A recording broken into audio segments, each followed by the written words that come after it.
Hey, my name is Marius and today we're talking about summary sheets, because we all have them, create them and don't use them effectively. The goal for today is to retain as much as possible, for as long as possible, with the least amount of effort. While the motivation for summary sheets is to have less study material in front of you, is that your content is condensed and you get a good overview of the matter, and that you can kind of use it as a cheat sheet for an exam, if it's allowed. Please everyone, don't cheat, it doesn't serve you anything. Now the problem with summary sheets is that they're not very effective, because you're not actively revising the study material that you have in front of you. You're just passively copy and pasting study material that is already in textbooks and on slides. Your brain is barely involved in that process. You just need to write or think. That makes it a very ineffective study method. It's also a very time consuming one. In particular if your summary sheet has to look very pretty and needs to have these different colors. Also it's quite unnecessary because, as I just teased, you've already got study material in front of you. There are most likely summaries already existent. May that be from your textbook itself, in like the back part there are often summaries, from your lecturer in terms of slides, or from former students uploaded to any form of cloud that no professor wants you to have access to. And the fourth point is when it comes to the problems, plus on top of that, you need to know your study material before actually creating a summary sheet. Because if you don't, you might miss some important steps or how things are linked with one another. But the cool part is I've got a solution for you all, which is just as simple as continue doing what you're doing, plus recreate summary sheets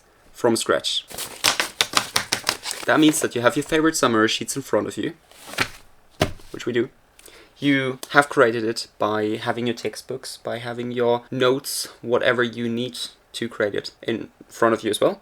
You made it, you can barely remember anything of it, but it's fine, you passively did something. You studied a little bit. Now we're going ahead and closing all of our textbooks up, and we study our summary sheet like if our lives would depend on it. And we do that until we think we kind of have a good overview of the topic, then we put it aside without seeing anything on it, take a new sheet of paper, which is completely empty, and try to recreate our summary sheets from scratch with any material given to you. That now makes you think actively about the topic. And you probably figure out, hey, I don't know enough about the study topic, I need to go back to my notes. And you return to your notes and find out, oh well, this is incorrect. This here needs an additional equation. This kind of process has flaws and I didn't describe it well enough. So you take a new sheet of paper, put your old summary sheets aside and start the process over again. And you will notice that you now can remember more than you did the first time. And you do that over and over and over again until you finally gathered it. It's kind of like an exam that you already set yourself in, just that it's based on quite a lot of theory and not actually practicing. But it's a very good way to retain more with very little effort. The study technique that we have now used is called active recall. Basically, we need to ponder and evaluate our study material, do something with it, let our brain process it, and try to memorize it. It's definitely more difficult, but it's the #1 best study technique that is out there. Quickly interrupting the video to tell you about the digital 5-minute study planner that I created. It has a fully simplistic design so that you are less distracted and can focus more on your studying. It's fully linked and can be used with pretty much all PDF readers. The link to it is in the video description where you can find some other study material as well. Now good luck with your studies and let's continue with the video.